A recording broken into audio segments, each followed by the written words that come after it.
Hey everyone, and welcome. Today, we are going to tackle one of the most useful and, yeah, sometimes tricky tenses in English, the present perfect.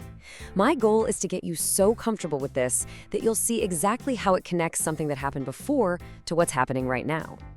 So, let me just ask you this. How do you talk about something that happened in the past, but in a way that shows it still matters, like today? Well, guess what? That is exactly what this tense is for. I want you to think about the present perfect as a bridge. Seriously, it's this amazing tool that builds a strong connection between a past event and this very moment. It's not just about what happened, but about how that thing from the past still touches or influences or is still true right now. Okay, let's dive in. How do we actually build this bridge? Well, the good news is it follows a super simple recipe. It's almost like baking a cake. Once you know the ingredients, you can whip it up perfectly every single time. Here they are, the three essential ingredients. You start with your subject, who or what we're talking about. Then you add the magic helping verb, either have or has. And finally, the key ingredient, the past participle. For a lot of verbs, this is easy. It's just the ed ending, like worked. But for those irregular verbs like see or go, it's a special form you gotta learn, like seen or gone. So which one do you pick, have or has? It's a really simple rule. You use have with I, you, we, and they. And you use has for he, she, or it. Get this right, and you are already halfway there, for sure. So let's put it in a positive sentence. You can say the full thing, I have worked, but honestly, in everyday conversations, you're almost always going to hear the short version. I've worked, he's worked, they've worked. It just flows so much better, it sounds more natural. Take this, for example. The volunteers have helped. What this is really saying is that their help happened in the past, right? But the positive result of that help, that's still being felt in the present. It's not just some old fact, it's a current reality. Now, to make it negative, all you do is slide the word not right after have or has. So, I have not worked. And just like before, we pretty much always shrink it down in conversation. I haven't worked, or she hasn't worked. Easy. In this sentence, they haven't cleaned the polluted river yet. The action of cleaning, it didn't happen. And the result? The river is still polluted right now, in the present. That bridge connects the lack of action in the past to the current situation. Makes sense, right? And what about asking a question? You just flip the subject and the helping verb. So instead of you have worked, it becomes have you worked? The short answers are super clean and simple too. Yes, I have, or no, I haven't. And here's what that looks like in a real conversation. Have you ever planted a tree? Is asking about your entire life experience, right up to this moment. The answer, yes, I have, confirms that, yep, that experience is officially part of your life story now.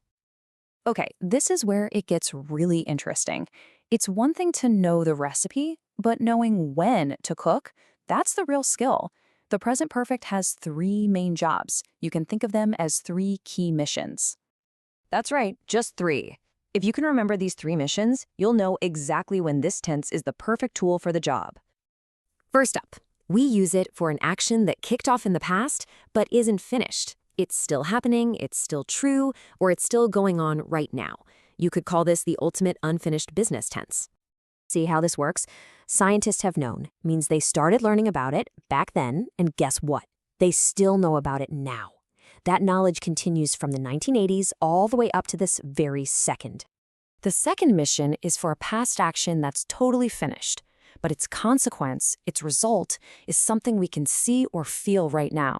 The action itself is over, but the evidence is still hanging around.